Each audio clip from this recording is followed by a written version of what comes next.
નમસ્કાર, આપ જોઈ રહ્યા છો સ્પાર્ક ટુડે ન્યૂઝ। સમાચાર કચ્છથી મળી રહ્યા છે। ભચાઉના લુણવા ગામે સ્પીડ બ્રેકર વિવાદમાં પોલીસને માર મારવાનો મામલો સામે આવ્યો છે। બનાવ અંગે ભચાઉ ડીવાયએસપી સાગર સામડાનું નિવેદન સામે આવ્યું છે। પોલીસે 7 આરોપીની અટકાયત કરી છે। 15/2/2025 બપોરના સમયે ફરિયાદી પ્રવીણ કોલી અને આરોપી રાજેશ કોલી વચ્ચે માથાકૂટ થઈ હતી। પ્રવીણ કોલીએ ભચાઉ પોલીસ મથકે રાજેશ કોલી વિરુદ્ધ ધાક ધમકી ફરિયાદ નોંધાવી હતી।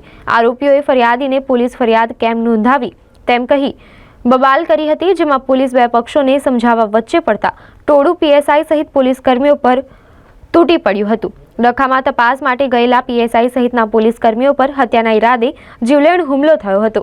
ફરિયાદ કેમ લીધી તેમ કહીને બે જણાએ પીએસઆઈને પકડી રાખ્યા અને ત્રીજાએ હત્યાના ઈરાદે માથામાં પથ્થર ઝીંકી દીધો। બે મહિલા સહિત 5 પોલીસ કર્મીને લાકડાના ધોકા અને પથ્થર વડે માર માર્યો। પોલીસની સરકારી ગાડીઓમાં તોડફોડ પણ કરાઈ હતી, જેને લઈ ભચાઉ પોલીસ મથકે 22 વિરુદ્ધ નામજોગ અને 70 અજાણ્યા સ્ત્રી પુરુષોના ટોળા સામે રાયોટિંગ સહિતની ગંભીર કલમો તળે ફરિયાદ નોંધી આગળની તપાસ હાથ ધરાઈ છે। ભચાઉ વિસ્તારમાં તારીખ 15/2/2025 આશરે બપોરે 3:00 વાગે લુણવા ગામ ખાતે ફરિયાદી પ્રવીણ તથા આરોપી રાજેશ વચ્ચે ગામમાં જે સ્પીડ બ્રેકર બનેલ છે એ બાબતે માથાકૂટ થતા બોલાચાલી થતા ફરિયાદી પ્રવીણ પોલીસ સ્ટેશન આવતા તેની ધાક ધમકીની ફરિયાદ દાખલ કરવામાં આવેલ। આ સમય દરમિયાન જ્યારે તપાસ ચાલુ હતી ત્યારે ફરિયાદીને એમના ઘરેથી ફોન આવેલ કે આરોપી પક્ષે આપણા ઘરે આવી અને બોલાચાલી કરી રહ્યા છે।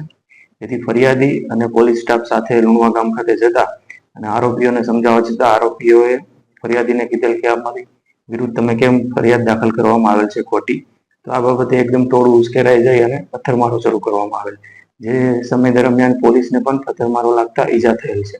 આ બાબતે ભચાઉ પોલીસ સ્ટેશન ખાતે ગુનો નોંધી આગળની કાર્યવાહી ચાલુ કરવામાં આવેલ છે, જેમાં 22 આરોપી નામજોગ અને બીજા 60 થી 70 અજાણ્યા માણસોનું ટોળું હતું અને આ બાબતે કુલ 7 જેટલા આરોપીઓને હાલ રાઉન્ડ અપ કરવામાં આવે।